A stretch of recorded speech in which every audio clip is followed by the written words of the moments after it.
Baik, pertama mungkin, kita cukup, bangga dengan pertumbuhan NTP yang cukup signifikan ya. Karena pada tahun lalu di, bulan yang sama sekitar Juli Agustus itu NTP kita di bawah 100 dan sekarang, kita mencapai 100, tapi yang perlu kita waspadai juga adalah, kondisi ke depan. Karena Mhm. cuaca dan lain-lain yang ada kemungkinan juga akan berdampak kepada, sektor pertanian dan, perikanan. Mhm. Nah, yang perlu kita, pahami bersama, NTP itu adalah, untuk, indikator untuk mengukur, tingkat, daya beli atau kesejahteraan petani, di mana di satu sisi, biaya-biaya produksi, cukup, signifikan juga kenaikannya, Mhm. di sisi lain juga biaya kebutuhan pokoknya cukup tinggi. Nah, Mhm. pendapatan petani, terbantu dengan harga gabah yang memang, cukup tinggi. Tapi yang perlu dipahami adalah faktor, distribusi yang sangat panjang. Oke. Nah, Mhm. bisa jadi harga gabah yang ada di, terpublikasi itu bukan harga real yang ada di petani, karena rantai Mhm. pasok yang agak panjang ini. Nah, kondisi inilah yang sebenarnya harus kita segera cari solusi-solusi sehingga Mhm. tingkat kesejahteraan petaninya cukup, naik secara, signifikan.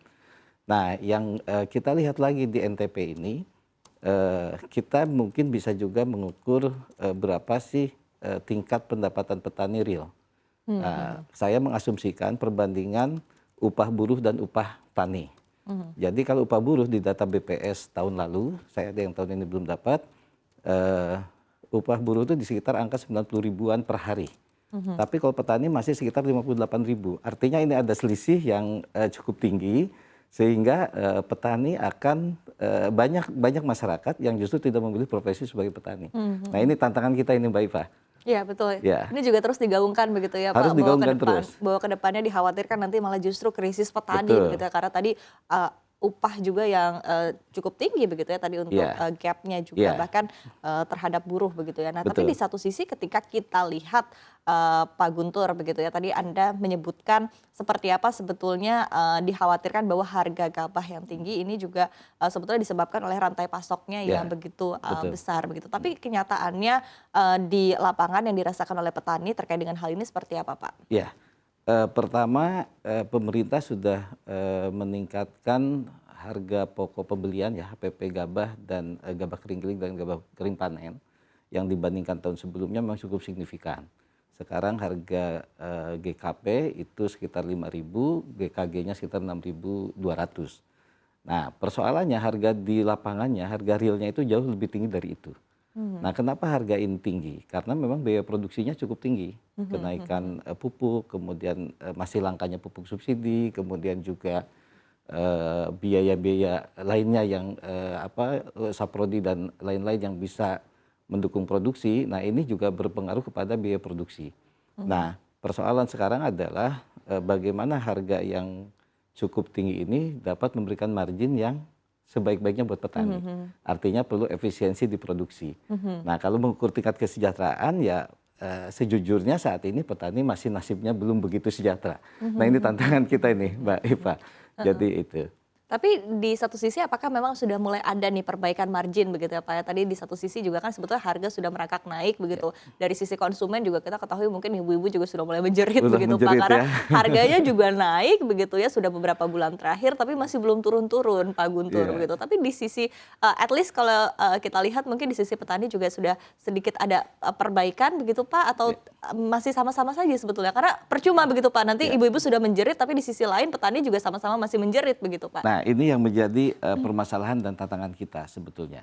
Di satu sisi harga di konsumen, melonjak cukup tinggi, apalagi di momen-momen tertentu, ada Mmm. lebaran, ada nanti akhir tahun gitu kan, atau Mhm. nanti hari kemerdekaannya ada kegiatan apa juga bisa mendongkrak untuk kenaikan harga-harga.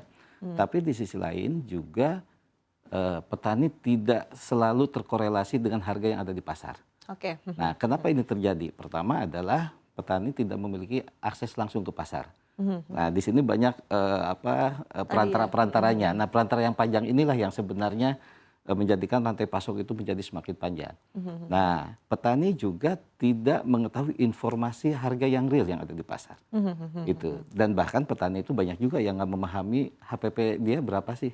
Nah, salah Oke. satunya ongkos pegawai mereka nggak hitung karena dia mengerjakan sendiri. Oke, Itu. Kalau kita hitung-hitung mungkin bisa jadi malah saat ini negatif. Nah, kenapa petani di Indonesia ini belum bisa menjadikan sektor pertanian menjadi pilihan apa yang sejahtera? Nah, karena apa? Karena skala ekonomi yang dikelola para petani kita masih sangat kecil. Itu rata-rata pemilikan lahan 0,2 hektar. Nah, skala ekonominya ini sangat-sangat apa tidak apa sangat costly ya, biayanya sangat tinggi dikelola satu orang itu hanya mengelola 0,2 hektar. Di Jepang kan satu orang bisa 4-5 hektar mengelola dengan teknologi dan lain-lain.